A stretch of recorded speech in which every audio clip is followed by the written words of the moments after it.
Hi everyone, welcome to my vlog. For those of you coming for the first time, welcome. And for those of you returning, thanks for coming back. I can't believe it's already the middle of June already. Time is definitely flying. So I keep talking about the various definitions of metacognition, and you're likely thinking to yourself by now, why isn't there one definition that everybody uses? And to answer this, it's because metacognition is still a relatively new term. And because a lot of the characteristics overlap with other terms that researchers are using, such as self-efficacy, which is the belief in one's own abilities, and self-regulation, which is the ability to manage your own learning. So until everyone can agree on one distinct definition, people will continue to adapt and give their own definition to metacognition.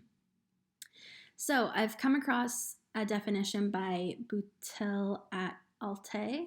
I believe I'm saying that wrong. I do apologize. So according to them, metacognition is a term which means managing learning consciously without giving loose to it, since it entails self-control at heart. It is interlinking knowledge of oneself with knowledge of world. So the way I interpret this definition is that you are aware of your learning process. Thus, you are aware of how you learn and what strategies work best for you. With this understanding, you can learn new ideas, topics, subjects, etc. Because ideally, metacognition is once you understand how you learn, what strategies you use to help you learn, you can tackle any topic. So a lot of the times we read up on these amazing new theories that we hope will help our students. But how do these theories translate into the classroom? So according to Nancy Joseph, research has shown that teachers should incorporate talking about metacognition, direct instruction with modeling, and practicing metacognition in the classroom. One of the examples that Nancy provides is using a technique called think aloud.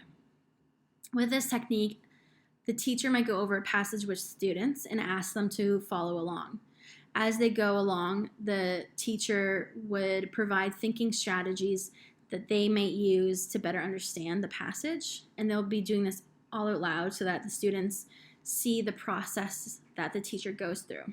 Through teacher modeling, students will learn and will eventually be able to do it themselves. Kimberly Tanner discusses how to get university students to use metacognition. So Tanner provides various questions that students can pose to themselves in order to get them thinking metacognitively. These questions may not be appropriate for all grade levels, and you may need to adapt the language to a more student-friendly language. But I believe that these questions can be used in secondary stream, and I believe it can be used in the elementary stream. You just have to really change the language and perhaps change how you approach the subject. So keeping in mind what Nancy said and what I talked about previously, it's important that teachers model first so that students understand what it looks like. So instead of just giving these questions to our students, we should work with our students, model it, and just kind of show them how we use it. So Tanner provides questions that they can ask themselves, and I'm adding a table that she provides in her article. I'm going to add it just below, but I will mention a couple of them. So one question is for planning. So where should I sit and what should I be doing or not doing to best support my learning during class? I think this is a really good question that students should be constantly thinking about. So a monitoring question could be, what questions are arising for me during the class session?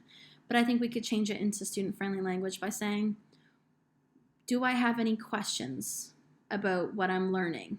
Is anything unclear to me? So the last one is evaluating. So one question that we can get our students thinking about is, what was today's class about? So there are other ones down below if you want to see a little bit more examples of what questions we should be introducing to students for plan, monitoring, and evaluating. So these are just a small example of what teaching students about metacognition can look like in the classroom. I plan to expand on these examples and provide you new examples. And I think it's important that we know about different ways to bring metacognition into the classroom. So how will this look like in my own classroom? I'm not a full-fledged teacher yet, but during my next practicum, I do plan on incorporating metacognition into my classroom. My two teachables are social studies and French. And I think I can use metacognition in both social studies and French. According to Atley, metacognition is useful and helps students become proficient in a different language. So I know I'll be able to adapt this into my French classes as well. I think it's really important to take the time to explain what metacognition is, what it looks like, and talk about why it can help our students. I think it's really important that we do take this time because students need to understand why something may be important. So in order to teach my students about metacognition and how to use it, I will be using the modeling strategy and the think aloud strategy. So during a lesson, I might ask myself, do I understand this right? Do I have any questions about what I'm reading, what I'm doing, what I'm learning?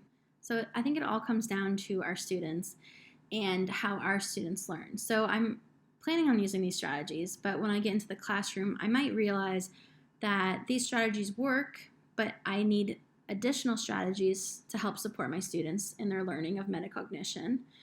Or I might realize that these strategies won't work for my students and I need to try something else. So for now, this is kind of what I'm thinking about starting with.